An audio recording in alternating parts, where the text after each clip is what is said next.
Hello mga ka-creative! For today's video ay magsisigang tayo ng lapu-lapu. Isang malaking lapu-lapu. Ayan po ang ating mga ingredients. And then, malinis na po ang ating lapu-lapu mga ka-creative. Natanggalan ko na po yan ng bituka. So ngayon po, prepare na po natin para ma-start na po nating lutuin. At ito na mga ka-creative, nakahiwa-hiwa na po tayo ng mga ricado at malinis na rin po ang ating gulay. At ngayon ay magpapakulo na ako ng tubig para mailagay na natin ang mga ricado. At ito na, kulong-kulo na po ang ating tubig. Pwede na po nating ilagay ang mga ricado. Una po nating ilagay ang ating luya. Luya po yan mga ka-creative, tapos sibuyas. Para po, pag nilublob natin yung isda, matanggal agad po yung langsa. And then, kamatis. Pagkatapos po niyan, pakuluin po muna natin ulit ng mga 1 minute para madurog lang po ang ating kamatis. After 1 minute, isusunod na natin ilagay ang ating isdang lapu-lapu. Unahin po natin yung ulo. Yan. Yan. Ayan. Ilagay na po natin lahat. And then, ilagay na din po natin ang ating sili para mas matanggal lalo ang langsa. Then, hintayin natin ulit kumulo.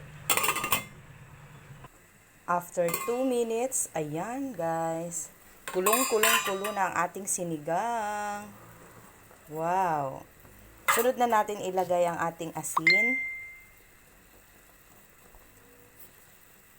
Konting asin guys, and then ating pampalasa para lalong maging sinigang ang lasa ng ating lapu-lapu.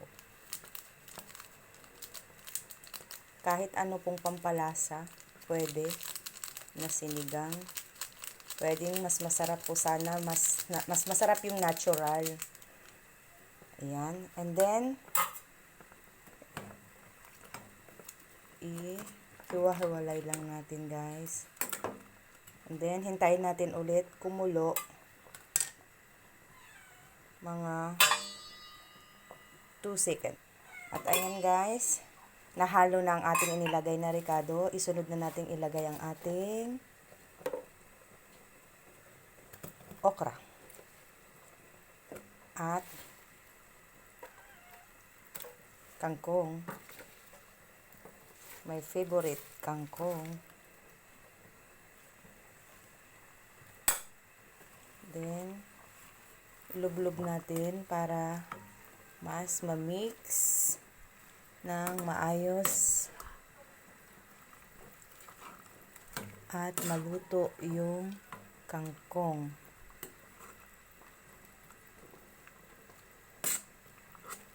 And then guys, tikman nyo na rin yung lasa kung okay na. Pag hindi pa, dagdagan nyo na lang ng pampalasa. Dagdagan natin konting asin.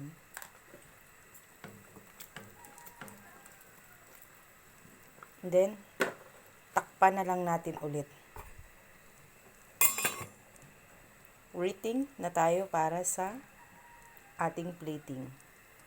After 1 minute, ayan na ang ating sinigang na lapu-lapu. Ready to dinner na mga ka-creative. Hope you enjoy and sana po may natutunan kayo sa ating videos for today. Thank you!